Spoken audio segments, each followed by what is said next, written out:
Hello, everybody. Oh, we got a lot of people joining in today. If you're new, my name's Scott. I'm with Artist Network. Just wanted to say hi to everybody. We've got Irene early in from Tucson, Alice, Wilma, joining us from Texas. I'm just reading through some of the descriptions here. So, Wilma, I think that's a great challenge there to paint and draw a flower each day. Oh my gosh, daily drawing, daily painting is a tremendous exercise. So way to go. That's a really good one. Laura from Minnesota, and Anna from New York, Alice in Pittsburgh, Paula from Gig Harbor. I saw you pop up in the last one. I used to live in Gig Harbor. I lived there for almost 4 years. Loved it. Beautiful place. We got Marie again. Welcome. All right. Well, the yoga and Zoom, I think it's a great place to go. All right. We're going to get started. What size my paper? Wilma is calling out. There's my sister again from Bangor. Yay! This is, I've been working on 11 by 14s for most of the series, but now I switched over to this. I've got this rag paper here, and it's kind of an odd size. It's the German size here, so it's 8.3 by 11.7 inches. So it's a little bit smaller, but it's working out really well. Holy smokes, we got people coming in from Cape Town. Oh my gosh, let me see. I want to make sure I get to any questions here.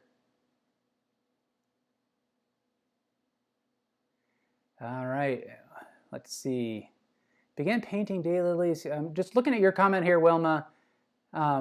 Blue Earth Pastels, that's exactly the set that I have, and I love it.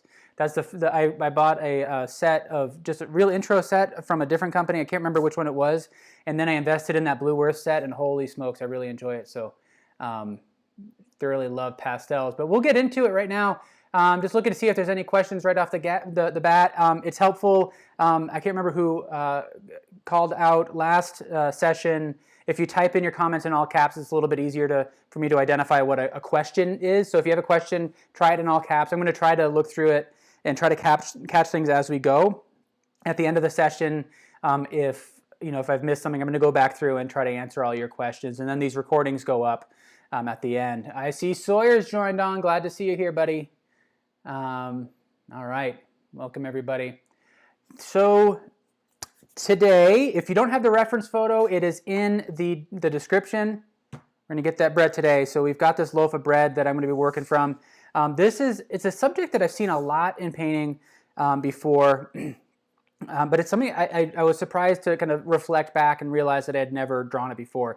And the particular challenge that this gives me is to try to see the overall form as well as the individual slices. And I specifically chose this slice bread for that reason. And I arranged it in this way where it's kind of in between, where you can still see the whole form, but it's also separated enough where you see the individual slices. And that's really kind of intriguing to me. It has a nice play and light. If I go back to this again, one of the things I've talked about before is trying to find an alternating pattern of light and dark throughout the composition.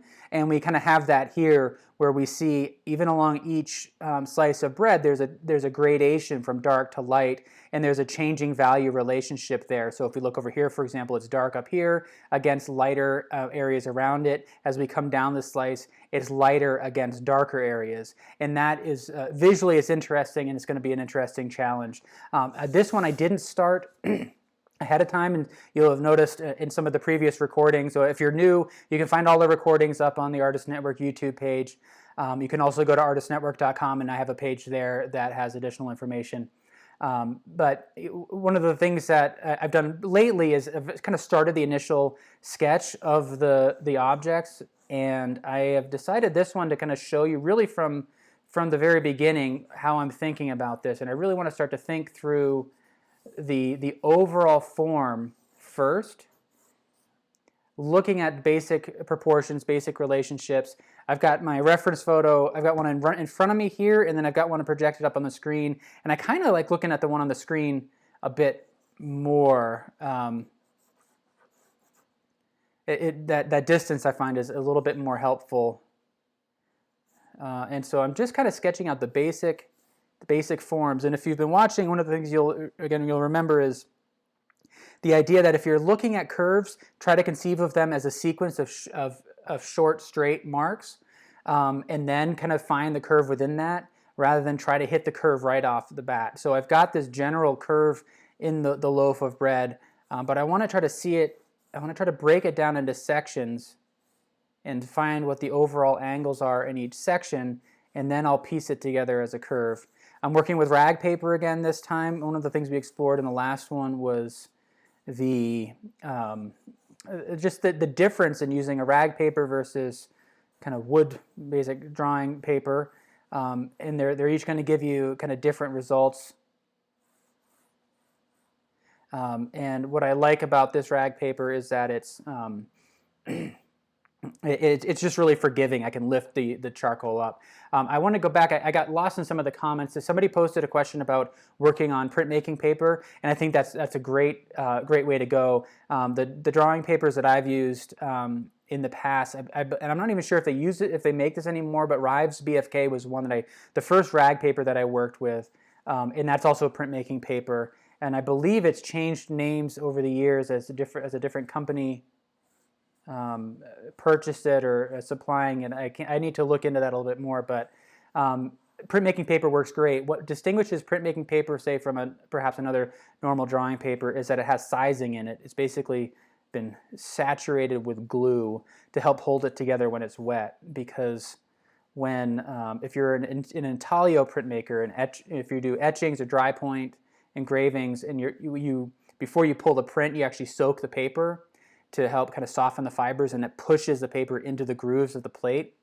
And so you want a paper when you're printmaking that will hold up to being saturated. And so I've done a lot of drawing on printmaking paper, and I love it. Watercolor paper has a different type of sizing, again, because it's accepting water in a different way. And that can be a lot of fun to draw on as well, but I found that it holds the charcoal in a really strong way. Okay, so now what I'm doing, you see I'm trying to find the basic direction of each of the slices of bread, and I haven't really been keeping count. I'm mostly thinking about flow and the basic curves that I'm seeing. So now I'm going to go back through and see if I can kind of keep track of the individual slices of bread. I'm just thinking about this initial phase in the curve of each of them, and it's so easy to get lost. So if you're following along, then be kind to yourself if you realize that you've either added or removed a slice of bread.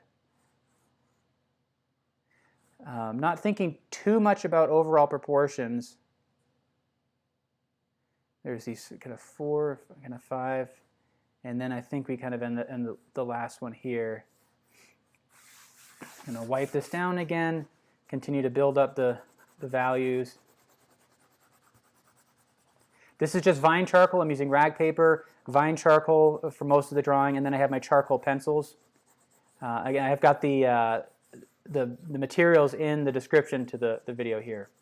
So feel free to follow along. If you don't have charcoal, it's fine. Just use whatever you got. If you've got a regular old yellow school pencil, number 2 pencil, go ahead, grab that.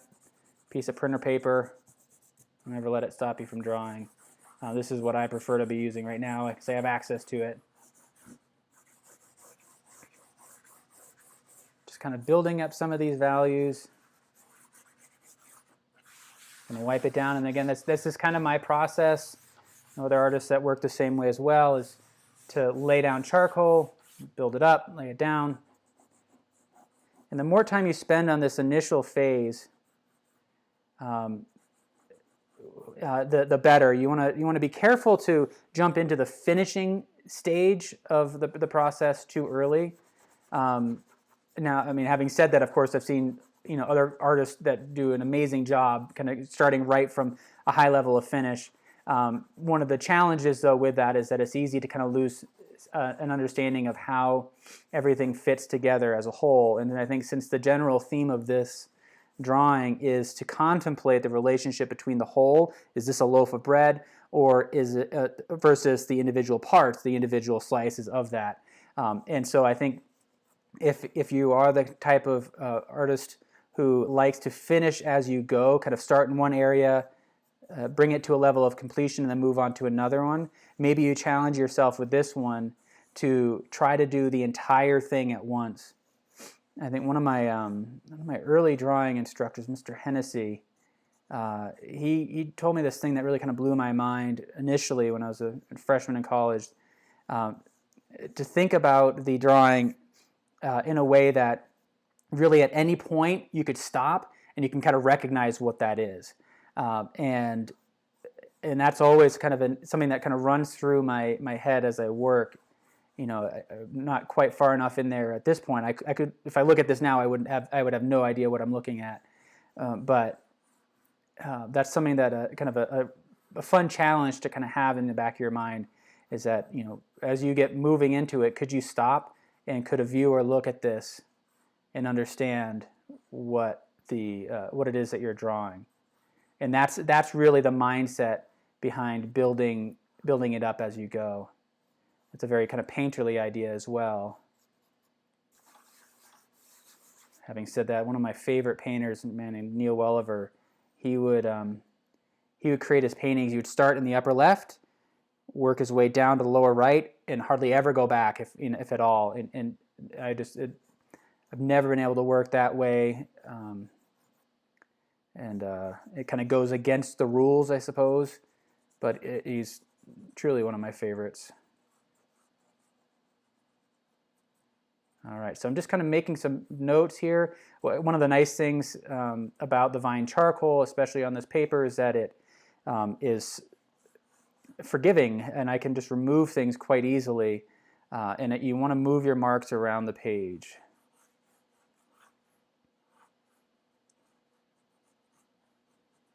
Let's see, any questions here? Let's see, I'm going to double check here.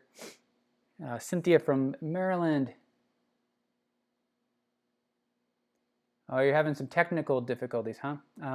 Seems to be going fine on my end, but let me know if you're still having any trouble. Thomas, are you using soft or hard Vine charcoals? Honestly, I've lost track of what I've got. I've got a full set. This feels like a hard Vine charcoal. I kind of prefer that, and I believe that some of these larger ones are the soft Vine charcoal, just by the way it feels. But I believe that I'm laying this down with a hard Vine charcoal, but honestly, I could be wrong. I bought a set that has a little bit of everything, and then I very, very quickly got them all mixed up, all mixed together. So I'm just going to grab what I got. All right. Okay, so I'm just trying to gather my thoughts as I go, starting to add a little bit more specificity to the forms that I've got, and this is where you can start to kind of count, but I don't want to become too kind of rigid in my thinking and placement right now. But I'm trying to think about which slice of bread I'm on at this point.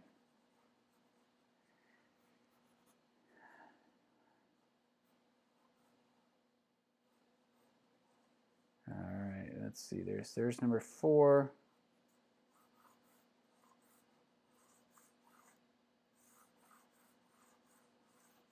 I don't know. This has all gotten out of control over here, so I'm just going to wipe that down. Going to take another stab at it. I think what I'm going to do is I'm going to work from this way up. I'm going to work from the base. That seemed to work out generally pretty well as I was working at the basic angles. So I'm going to start by kind of looking at the negative shape underneath each slice of bread here. Let's see here.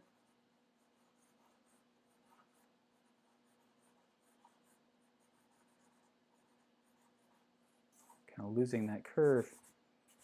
So this is what can happen, and I found myself doing that, is when you work kind of piece to piece. So in my mind, I'm moving from piece to piece to piece, trying to render it. And when you do that, if you become too focused on any individual part, it's really easy to just kind of go off track and lose a sense of the overall path. And that's exactly what was happening here as I was moving from piece to piece and losing track of that general arc. So I need to reestablish that arc. I need to find that path again, looking at that shadow underneath the bread, and to give myself the parameters I need. So if that's the end, now I can start to divide that up. I'm going to need that pencil. Okay.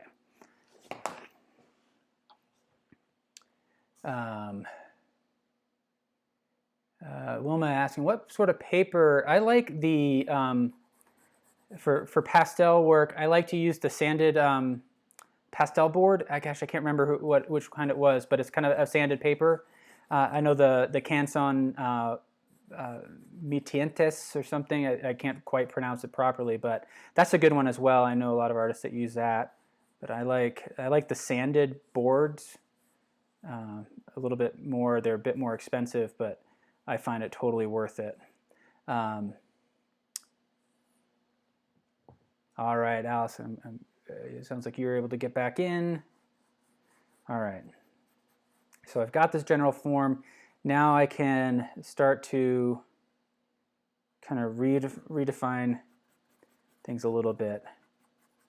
So you're gonna notice here is that as I'm working on each layer of bread, there's this play between light and dark that I was talking about, where we get this shadow on one portion of it, and as we transition up the path of that bread, then that shadow starts to lighten towards the top, and the crust of the bread starts to darken a little bit. So that's where we get this play between light and dark. And I want to kind of keep track of that as we go here. Just kind of be aware of that. And so hopefully you can see what's happening there. And we'll come back in and kind of clean that up a little bit. Add some detail. And as with some of the other drawings as well, you want to ask yourself how critical it is to get the right proportions. Sometimes it's essential, if you're drawing a portrait, for example, or sometimes it's just not all that important. You want to capture the overall essence. I have a feeling that this is going to be one where I'm just going to have to sacrifice the overall proportions. I'm going to be off for a little bit, just because there's kind of a time limitation here a bit. All right, so I'm just looking at this band that the crust forms here.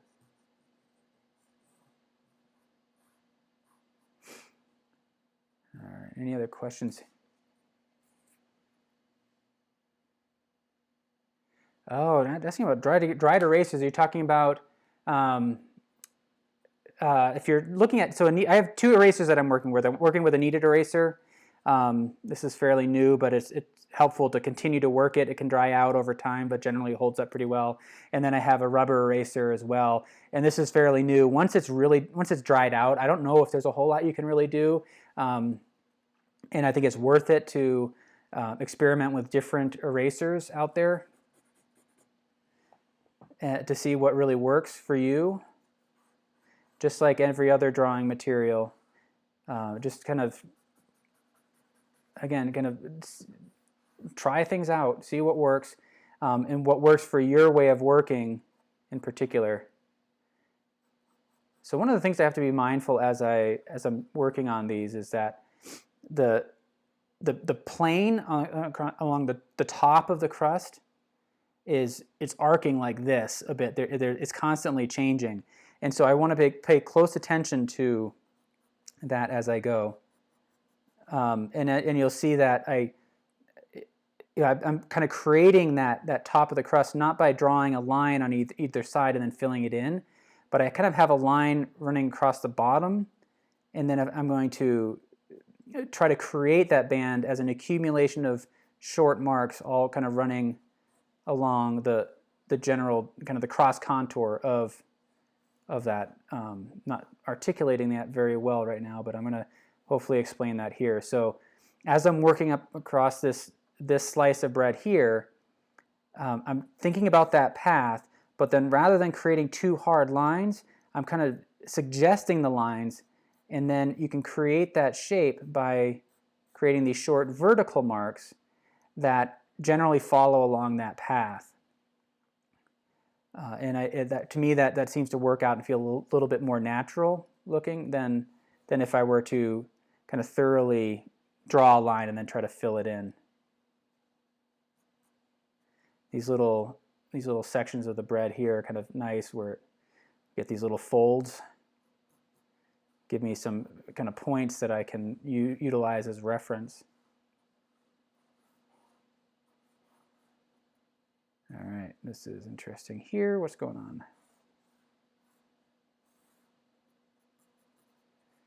Just got to gather my thoughts here a little bit.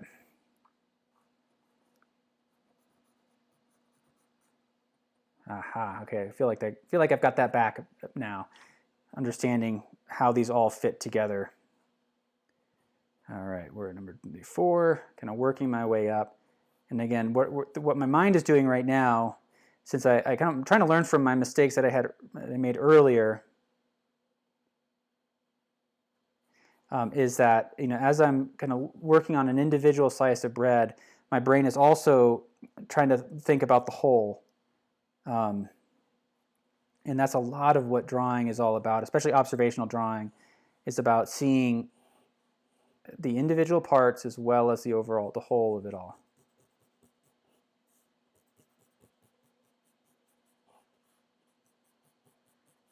One of the nice things about this rag paper too is that it's a bit more forgiving in terms of the direction of the marks. There's the grain of the paper is a little bit softer, and so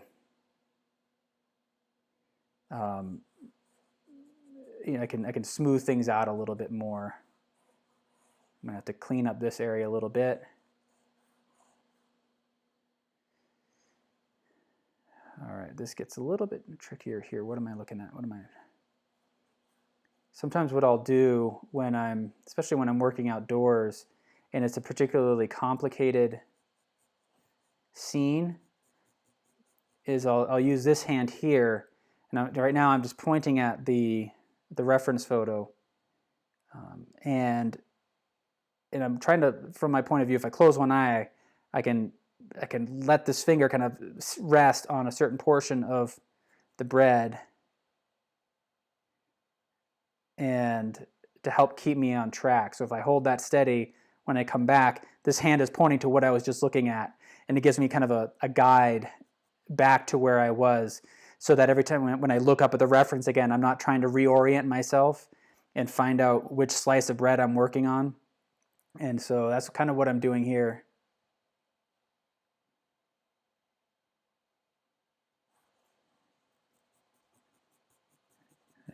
Now it's going to get easier and easier as this starts to come together.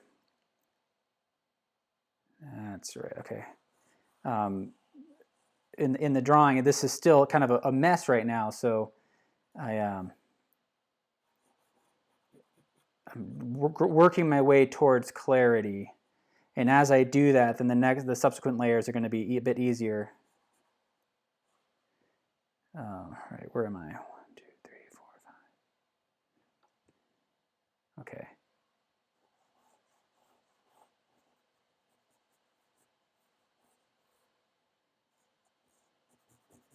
All right, just thinking through here.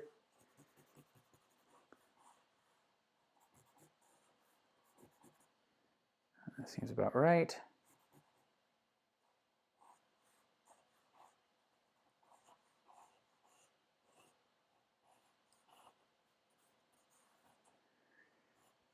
And if you're going for naturalism, you want it to look realistic, just be careful with the lines. All right. 1, 2, 3, 4, 5, 6, 7, 8, 9, 10. 1, 2, 3, 4, 5, 6, 7, 8, 9. All right. I think I got it. I just need to fix, this is in the wrong spot right here.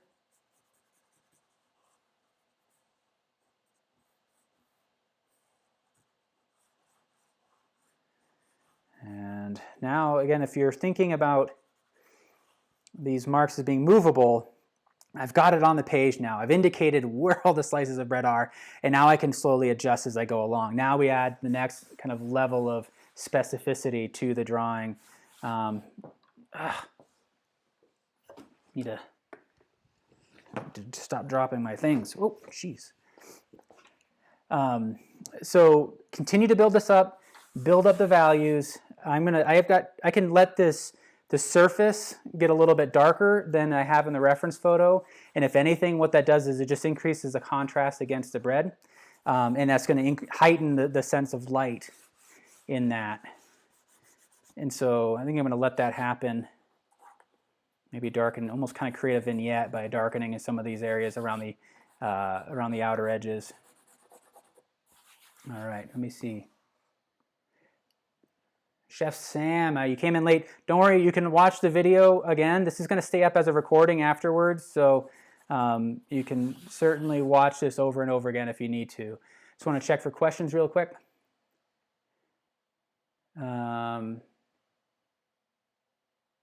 Oh, Linda, that's a good question about rag paper, watercolor paper, or sketching paper.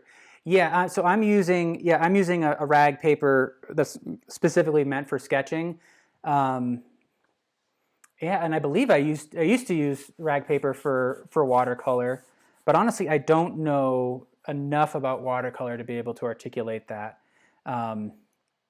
But I can try to do some research, try to look into that. The last watercolor paper I used was a Fabriano paper that was really, really wonderful. All right, here's what I'm going to do now. Let's see. I'm going to kind of work my way from this part here out. The base, the bottom of the bread really provides a nice orientation point. And so getting all of these kind of lined up becomes more critical than perhaps this portion up here. And so that's where I think I'm going to work. I'm going to start to create a little bit more clarity in here. And what I'm looking at is almost negative drawing. So looking at the shape of the shadow that's being cast on the surface, on that wood surface that I've got. This is definitely a soft vine charcoal. I can feel it. I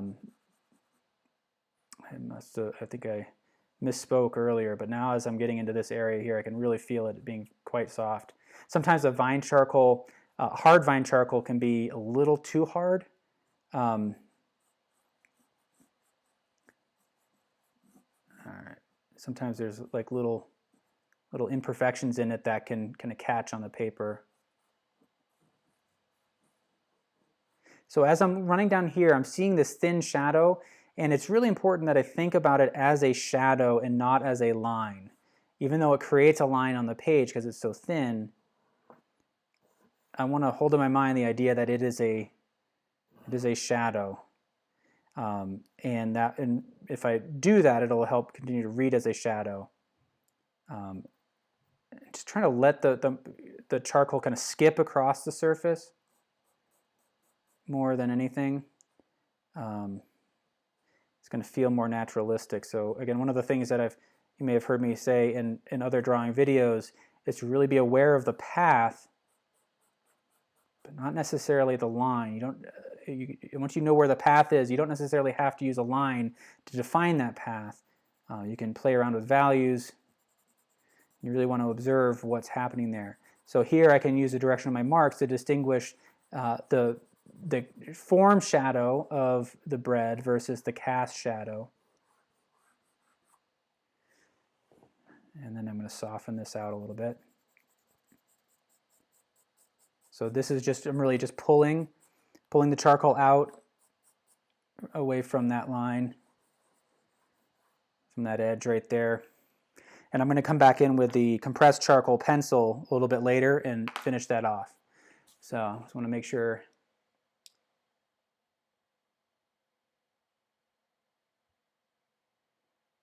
All right, Kauai, I see. So if you have, if you joined in late, or if you're new, check out the description for the video. There's a reference photo there, and that's exactly what I'm working from. I am using vine charcoal, so there's a materials list as well in that description.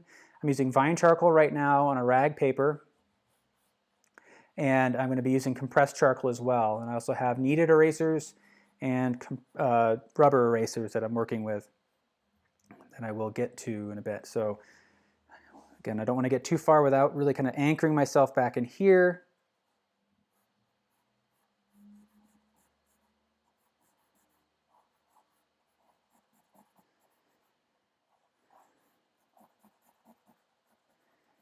And get used to some negative drawing. So negative drawing is drawing the space around the object you're trying to render. So trying to create the shape of the bread, not by drawing the bread itself, but by drawing the shape of the shadow cast underneath it. And I might actually fudge things a little bit. One of the things that kind of starts to bother me about this composition is this space down in here. And I think I can kind of over-exaggerate the shadow a little bit and start to pull these lines down.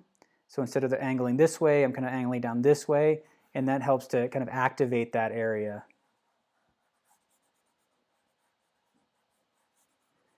It's one of the things that you consider a lot when dealing with composition is, does everything feel active in some way? And not necessarily does it have something in it, but is it playing an active role in the composition? And sometimes empty space plays an active role in that composition. All right. So now I feel like I can start to really kind of refine this a little bit. And I think I'm going to use a kind of a fun technique for the holes in the bread. I don't want to be thinking about that at this point. I'm going to add that texture in a little bit later. So now that I have the basic slices in there, and I see things that are off in terms of the proportions. I'll do my best to try to correct them, but I don't want to get bogged down in it at this point because I feel like I'm capturing the overall essence pretty well. So as you can see, this kind of band that the crust makes, it changes shape as it wraps around. Take some time to really observe those shapes.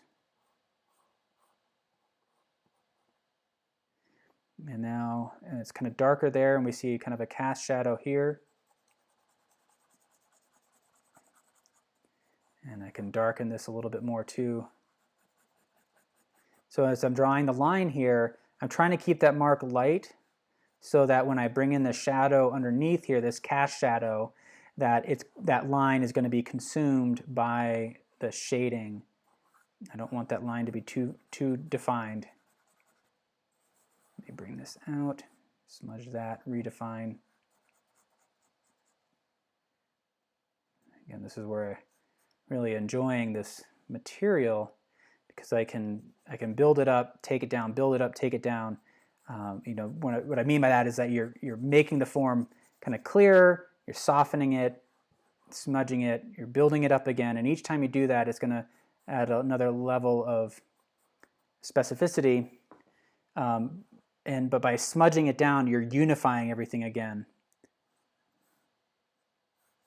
One of the guiding principles to composition as well, to kind of designing a composition, is that balance between variety and unity. If everything's too unified, then it can kind of be boring.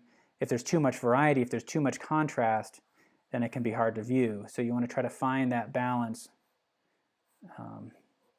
the balance that works for you.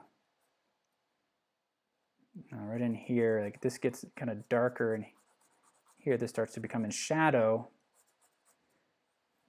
And I'm going to use my eraser to pull out the highlights. So what I want to try to do is really build the composition and the proportions on the darks. And then I'll use my eraser in a little bit to kind of sharpen up the form and create a sense of light.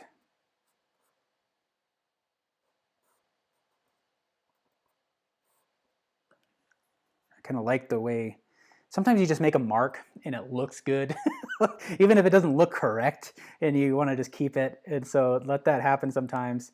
I'm like, ooh, I just like, as an abstract form, I like what some of these are doing.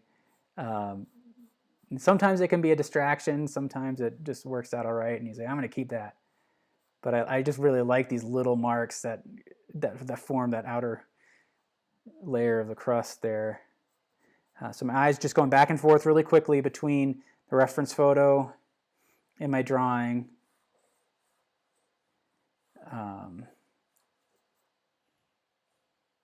Thinking about the cast shadow.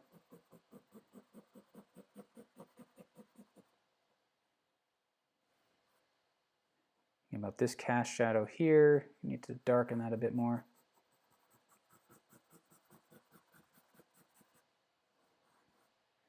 All right, how's everybody doing?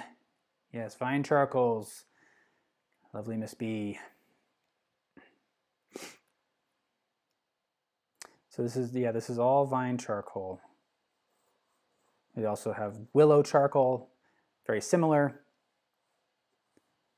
The cool thing about this is it's literally just they're sticks of willow or sticks of grapevine that are fired in a kiln, and I believe what they do is they kind of reduce the oxygen in there so that it burns to this nice charcoal without just burning off completely. That's something I've never seen that process, but I would thoroughly enjoy that. But it's just cool to think that, you know, you're picking up a piece of charcoal, your vine charcoal, you're actually picking up a piece of burnt vine. You know, sometimes we kind of lose sense of that, or that, you know, you're picking up a graphite pencil that it started as a chunk of graphite that was mined from the earth and ground into a pulp, into this fine powder mixed with clay, formed into these thin sticks, and that's what we use.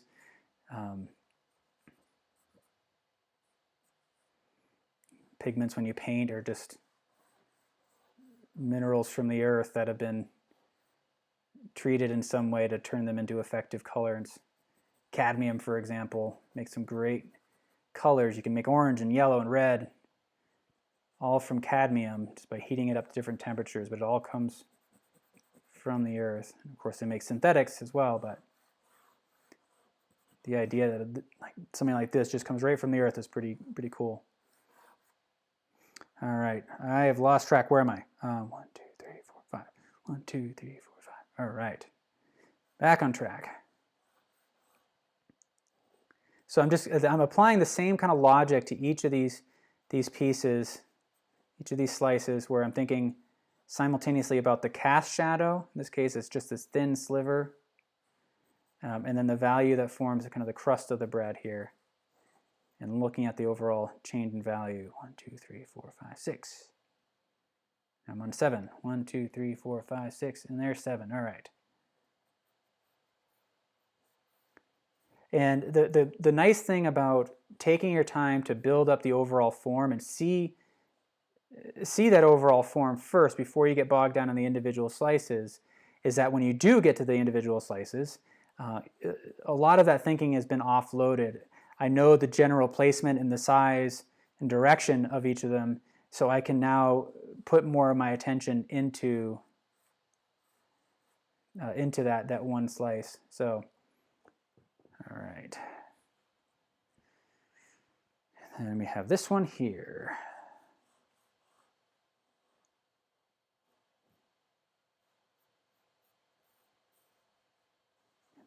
Gonna soften this out, reestablish this line here.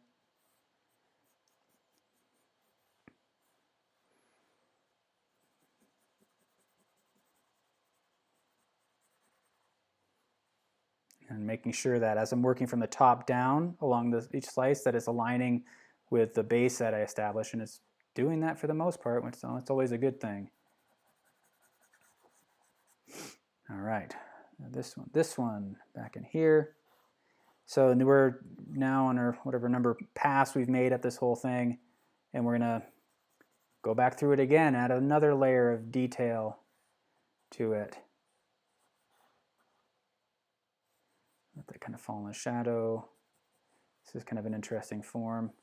I'm going to try to think about this as an abstract shape. I don't like that it's running off the page there. And I think if I had more time, I would essentially just wipe it down, start it up again, so that I can have a little bit more space there. Everything would have to shrink in terms of its scale. But I think for the purposes of this drawing, I'm going to let it be. All right. Now we can go back through and again take another pass.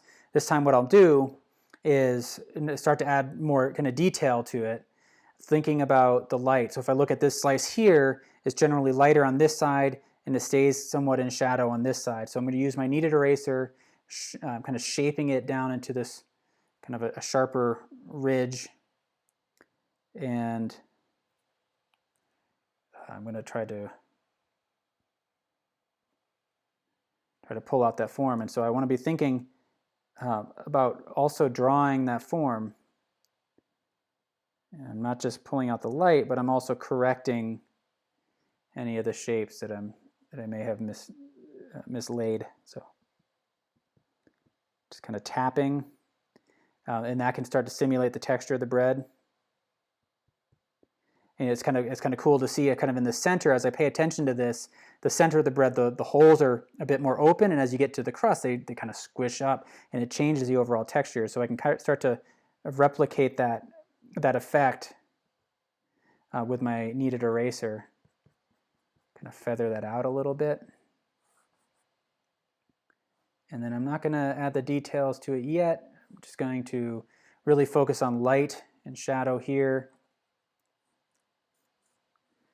I feel like this could get a little bit darker, but I'm going to do that with my compressed charcoal.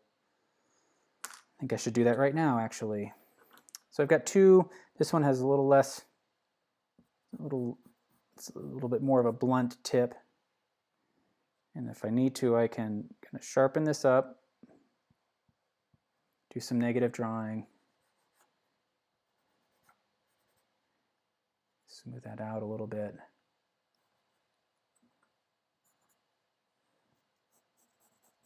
Thinking about the planes that are in front of me. I do have a shading stump that I'll be using as well. And then kind of define this by darkening the cast shadow right here at the base. I'm going to come up along here. Kind of lost that kind of ridge. I can start to bring that back a little bit.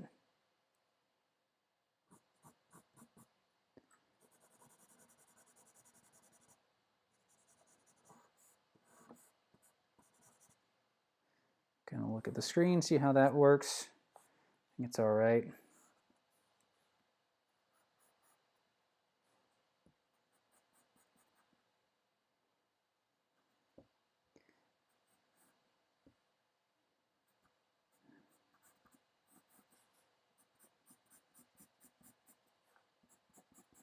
some cross-hatching there.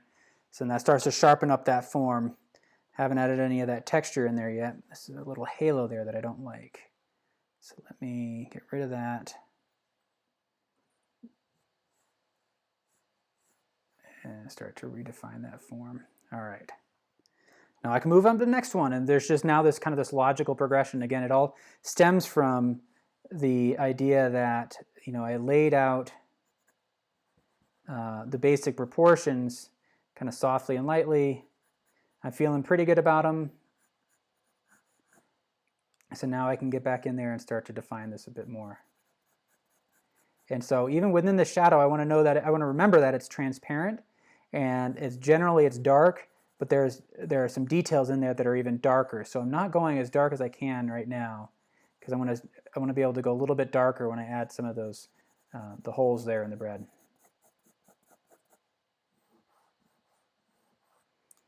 All right. And now as I come across,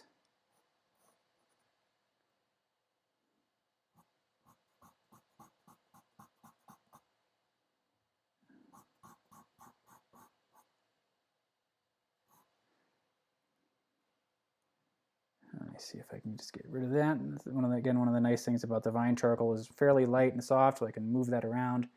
This form is bothering me, so I'm going to reestablish this.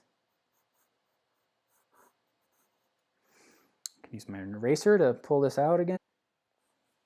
So I may have to darken this a little bit to make that pop.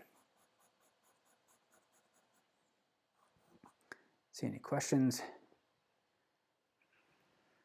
Whew. Ah. All right, thank you for those comments there, Wilma.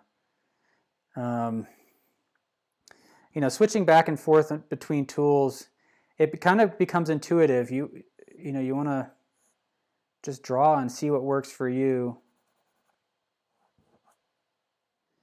You know, and if all I had was a you know, number 2 pencil, that's That's all I'd have to work with, and I'd have to kind of come at it in a different way, perhaps. Since I have these, I can use them. Like, so if I knew, for example, say if I didn't have an eraser, I would have to be much more careful with some of these light areas, and that would adjust how I tackle that. Let me smudge that out.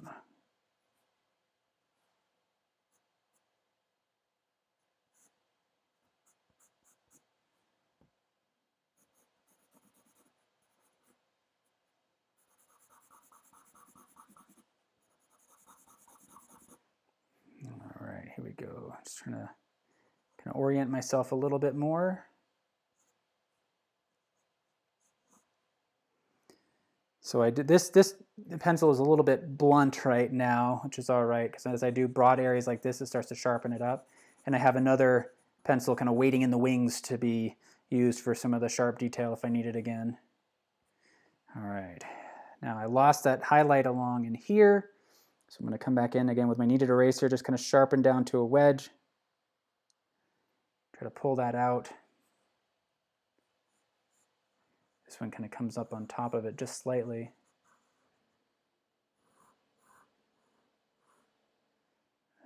So I want to make sure I don't lose track of where I'm at.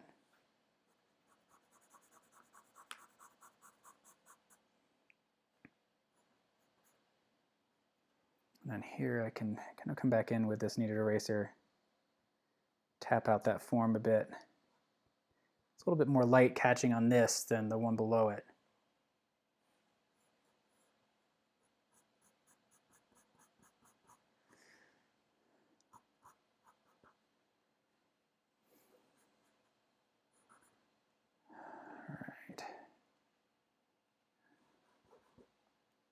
And there's a little bit light catching up on this ridge here. And then I can do the same thing with this one here. Really focus on where that light is a little bit more up here at the top.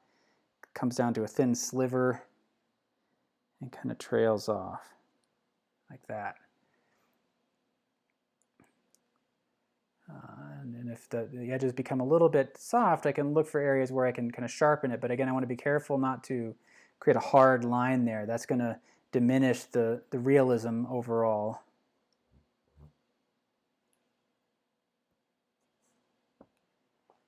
And now we're back up to this one here. So we're just kind of moving our way through, trying to stay focused and logical.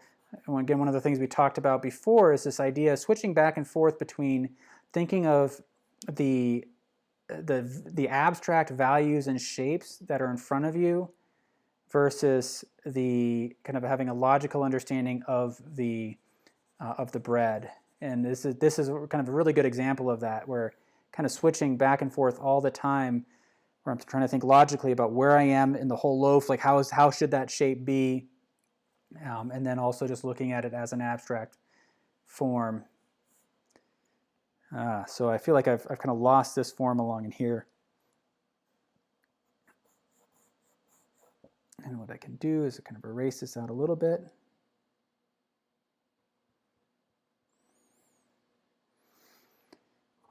Bring in some value. Just kind of smudging. I have enough charcoal in my hands that I can use that to actually draw with. 1, 2, 3, 4, 5. We're on number 5 right here. All right.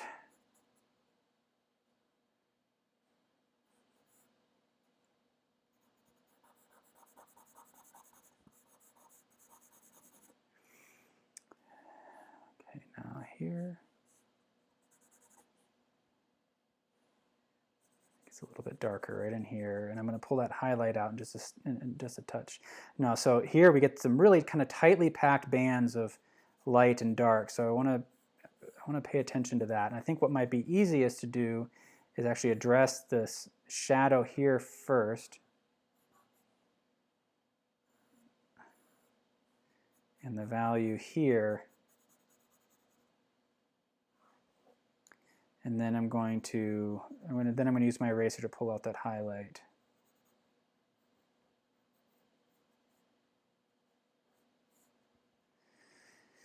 So just like this, now that I have those darks reestablished right in here, I want to pull out that highlight, and I'm just thinking about the way the light catches that, just that ridge. So I'm just shaping my kneaded eraser down into this kind of a wedge. Just like that. And now I can do the same with this one up here, thinking about where that light's hitting, and then how it comes down into this thin sliver and kind of gets lost in there. All right, so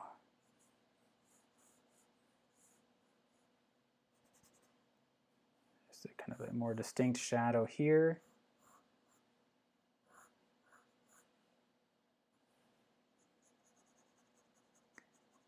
Even in this thin shadow, thinking about the directionality of that plane of bread, it's changed. It's now slanted upward like this.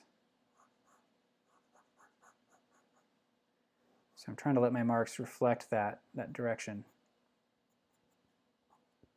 Here we get some texture, so it just leaves little bits of shadow. And where I'm leaving the white of the paper starts to create that suggestion of light. All right, here we go.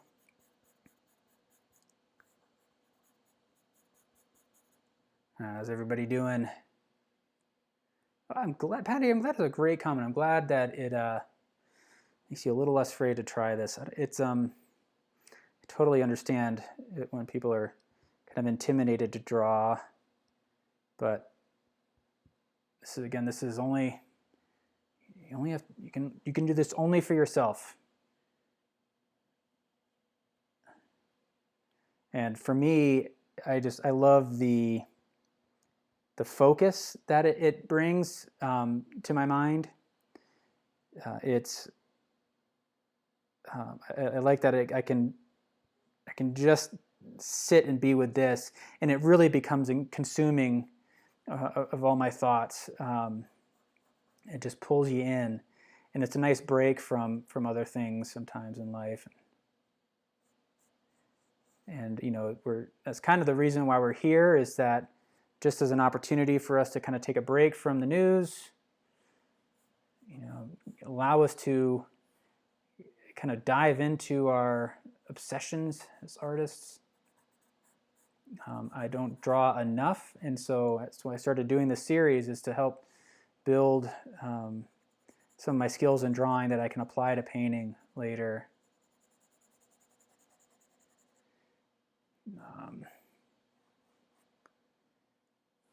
Marks are thoughts, and drawing is a great way to calm those thoughts. Kind of get you to something to focus on, give your mind something to really sink its teeth into that that it can control. Sometimes it can feel out of control, I'm sure, when you're drawing and things just don't go the way you intend them to.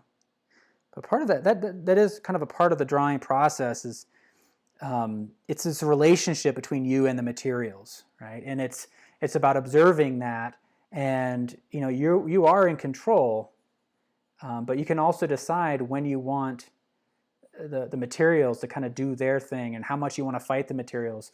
If you've got marks that just aren't erasing, then perhaps that's all you can do. And then your only recourse is to see how you can use that to your advantage. What are you learning about the materials? How might you apply that in a different way? And you can stop when you want to. If you're trying to develop a habit of drawing, one of the things, and I'm 100% guilty of this, is we go through these kind of binge cycles with art. So maybe you'll get kind of on a kick, and you'll be working on a drawing and super excited about it, and it'll suck you in. I mean, I've worked on drawings and paintings that have, taken up the entire day, and you come out of the studio and you're in this brain fog because you've been in this whole other world forever, and we have a tendency to do that, and it's really easy to get pulled into that. And then we carry that into the next day, and you say, oh my God, I'm just wiped. I spent so much time drawing. I can't do it today. Just can't do it today. And then the next day you're like, well, it was 2 days ago that I spent so much time, and I'm still kind of burnt out. I'm on to something else now. Next thing you know, 6 months goes by and you haven't done nearly as much art as you'd like. And so one of the ways that you can develop a healthy habit is to force yourself to stop every day. And it can be more valuable to do that, because what happens is that you spend, say if you spend from your morning for half an hour you're drawing, and you force yourself to stop, you're spending the rest of the day thinking about that.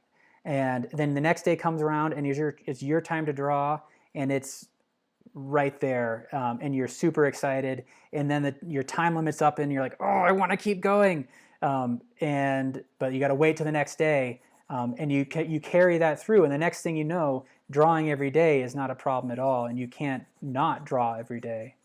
And that can ultimately be more valuable in the end than kind of binging on the drawing process or the painting process. So it's just something to consider. I think whatever making art is great. So just do that. But if you're looking to develop a habit and you're struggling with that, consider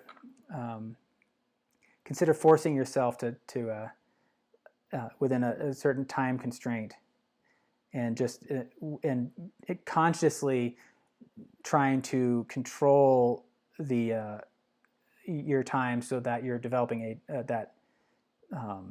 developing that habit. I kind of like the way that works right there. So here, just the haze of that background kind of built up, and I'm just erasing out the highlight, and then what's left in that negative space I think reads pretty well as that bread, and it's nice because it helps push that back, and brings this forward as a focal point. And now I just might need to kind of define that a little bit, but I want to be careful not to overdo it. Doing some negative drawing there. Smooth that out. All right, how's everybody doing?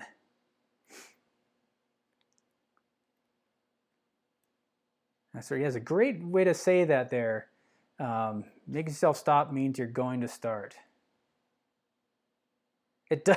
A glass of wine would be great right now.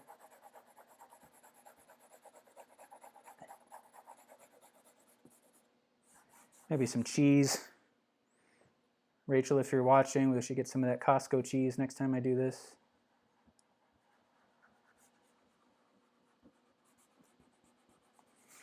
All right.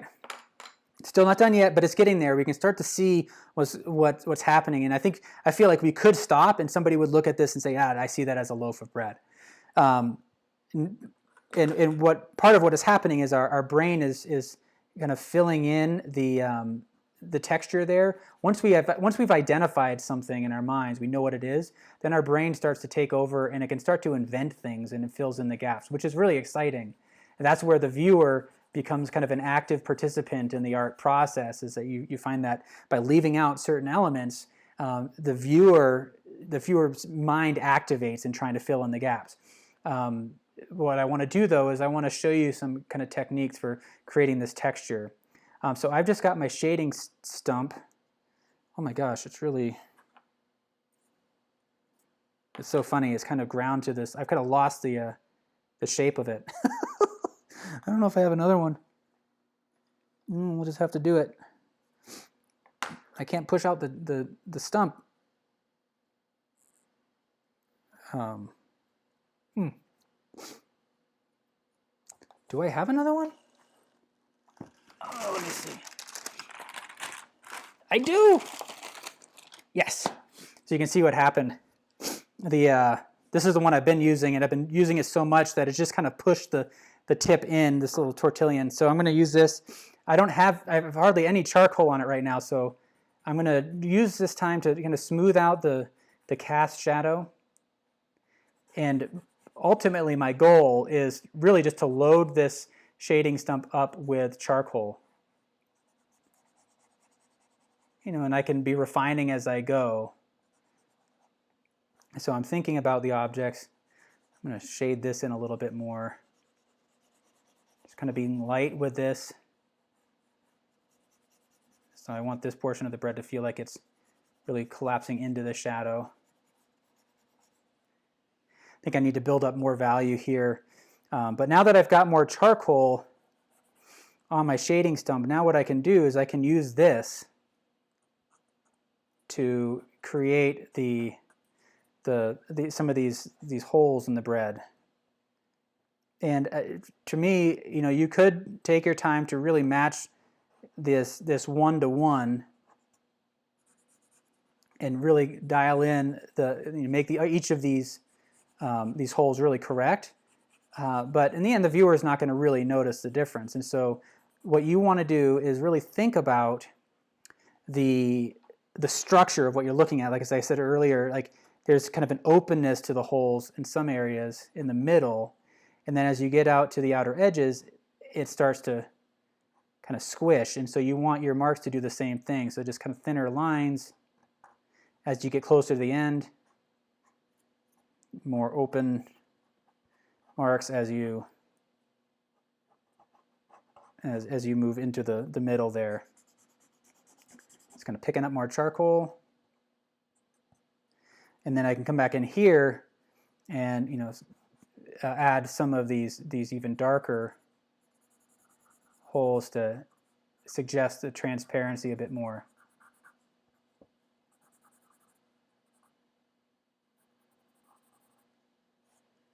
How does that look? Does that work all right? I think that works all right. The squareness on the right side, yeah.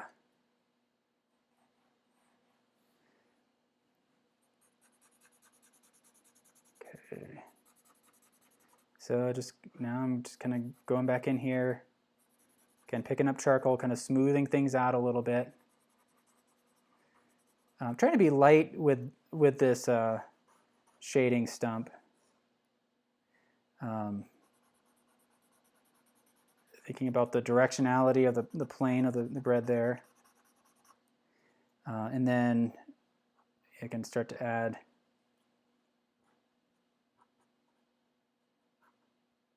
some of the texture of the bread there.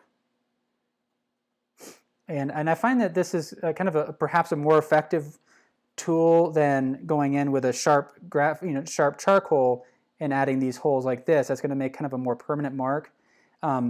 And I really want to make sure that we prioritize the plane of the bread versus the texture of the bread. And if we over-render that texture, then we end up losing the structure of that bread. We could lose that plane. The idea that it, you know, here, for example, it folds under and into that shadow. We don't want the texture to kind of overwhelm that. Let me see. Just kind of sharpening up this edge along here where there's that thin shadow. And I can add some of these little holes in here. And then now just moving up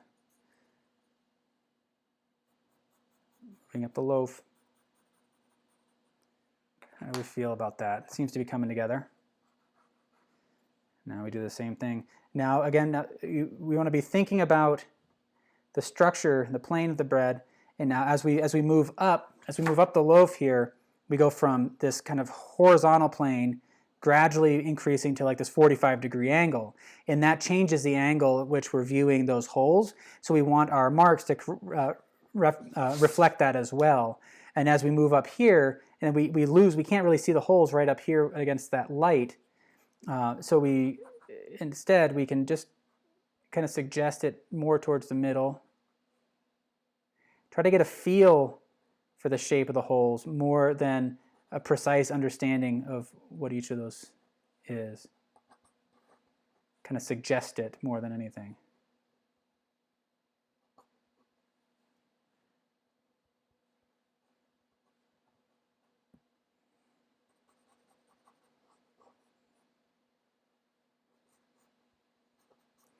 All right.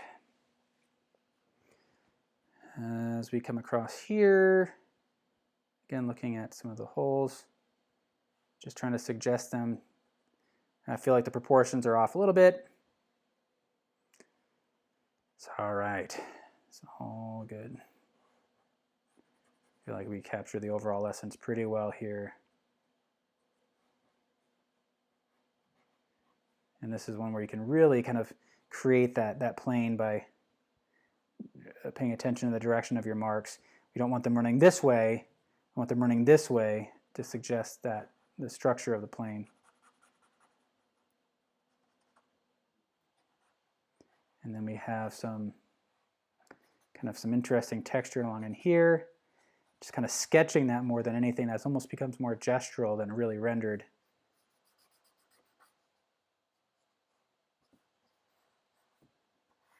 All right, I feel like that's getting there. And then as we smudge, some of the original texture, the charcoal that we laid down starts to feel a little bit heavy, so we can kind of knock that down a little bit.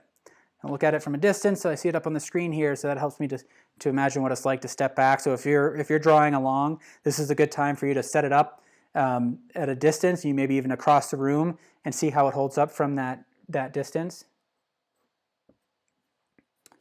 And let's see. I feel like that's actually kind of working. I'm kind of worried about perhaps this being too light in this area. So I'm going to see what happens if I just knock this down. I kind of like some of the bounce light that's happening down in here, but something in here feels less resolved. And so I'm going to darken this a bit. This is just the vine charcoal. Smooth that out. And I'm going to come back in with this. I did drop my kneaded eraser. Darn it. All right, well, I've got my rubber eraser here. I have it cut into these two pieces, so I got this thin sliver. I can use this to sharpen up some of these edges that I've lost now.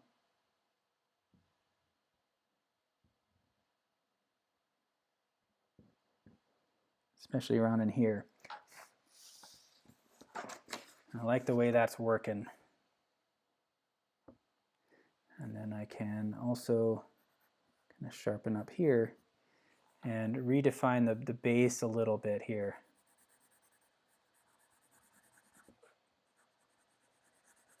So that way I was able to darken this area and then come back in and darken the cast shadow again to reestablish that form. So I'm kind of exaggerating this perhaps a little bit from the reference photo. That's all right. But I think we're getting close to the end. Again, if you've been watching, you're looking for additional resources, check out artistnetwork.com. I've got a page there, right there in the top menu, where you can, if you click on that page, you'll find some additional drawing resources. We're really just trying to provide opportunities for you all who might be stuck at home to kind of pursue your passions at whatever level you're at. If you've never touched charcoal paint or whatever, that's great. If you're a seasoned professional and you're looking for inspiration and some tips, we've got that too, and everywhere in between. So check out what we've got going on there. I know we've got a special going on for Artist Network TV.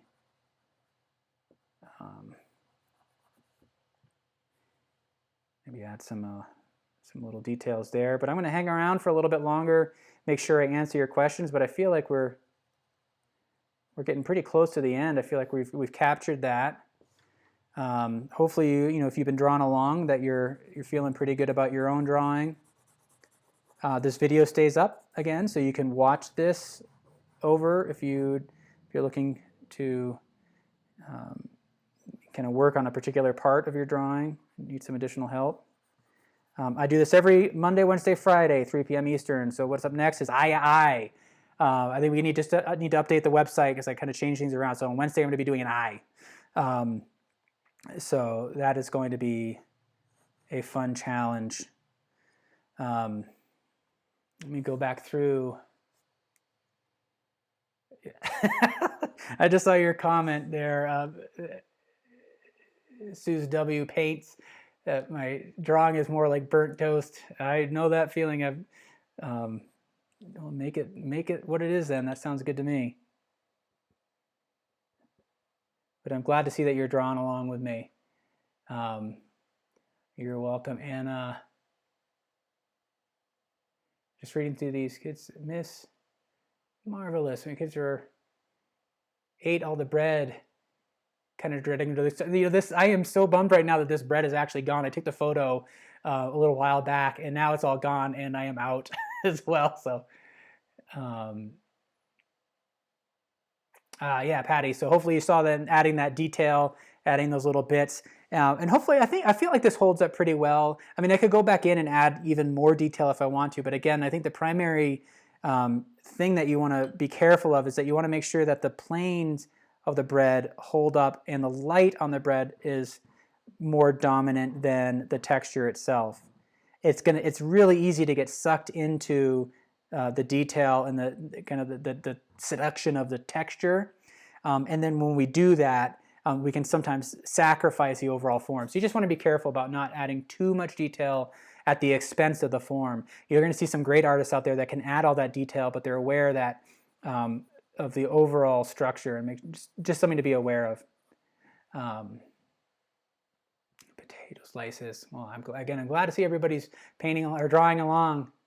I'm glad to see all these newcomers. It seems like we got quite a few of you new and joined. If you want to subscribe, you're going to find out that you're going to get a notification, I believe, about the next ones that are coming up next. Go back and watch the other ones. We're on number 10, I believe. So this has really gone by quickly, and I'm having a blast doing it.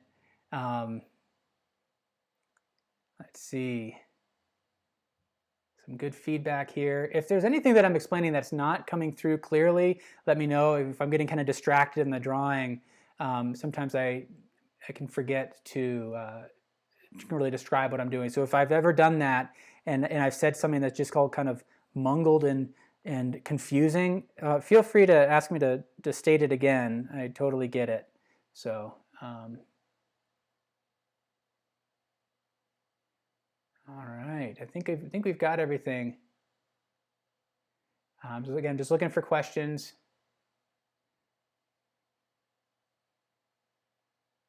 All right, please explain what you mean by form shadow. Oh, I'm sorry, I missed that earlier, Wilma. So if you're watching this, if you're still watching, I explained this in some of the other videos as well, and it might perhaps be more clear in some of the other videos. But when you're working with light and shadow, there are three main terms that you want to be aware of. There's form shadow, which is the shadow that it is on the form of the object. So in this case, there's shadow here. This part of the bread is in shadow, and there's some areas of light up in here. So this area would be in the form shadow. The cast shadow is then the shadow that's being cast onto another surface. It's cast by that object. And when you combine those together, you can refer to that as a shadow shape. And so if you look back, I believe it's the no excuses drawing exercise. That's one where I kind of dig into that a little bit more and really try to explain the difference between a shadow shape, a form shadow, and a cast shadow. So hopefully that makes sense. And I think what's really critical is that seeing the shadow shape more than anything, because what we tend to do is we tend to separate those shadows so that we'll draw an object and shade it, and then we'll add the cast shadow. And sometimes they don't match up. But if you can see them as a shadow shape, as one shape first, then define within that shape the like in this case here, that if I see this as one shadow first, I can then go back in and define the cast shadow from the form shadow, and that can make a more unified drawing. So yeah, I think go back and check out the egg drawing. I think it explains it a little bit better, and you can see that really play out more effectively than we can see in this subject.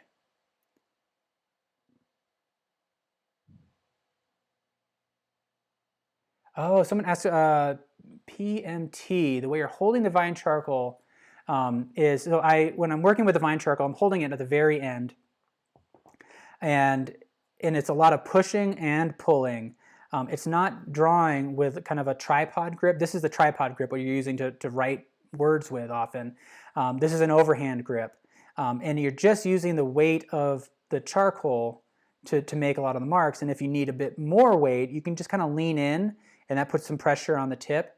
But I feel like I ultimately get a little bit more control over the pressure by holding it farther back. And that's true with a lot of the drawing, and I do that with painting as well. Holding it farther back gives me a little bit more variety. And there is kind of a lot of pushing. I find that a lot of times it just bringing, finding the path and pushing the charcoal up it can be more effective than finding the path and pulling down.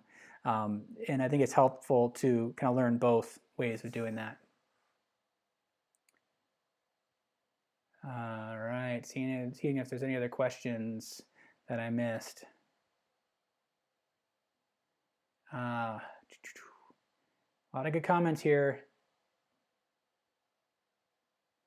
All right, I think we got everybody here. Come back to the end. So thank you again for joining me. It has been a blast. Join me again on Wednesday. I wish we had a way of kind of sharing the works, but I'd love to hear if you're going to be joining me next Wednesday, and you've been drawing this bread. See if you can kind of share some of the challenges you had. Some of you have been sharing throughout this as well that maybe it's not looking quite like the bread, but if there's a particular aspect of that, is it the paper, is it the charcoal, is it the form, etc. If you can kind of identify what that is, I could start to work that into my comments here, see if we can help work through that. So, but I feel like we've had a good day today. Thank you again. I really appreciate it. I will see you all on Wednesday, 3 p.m. Eastern.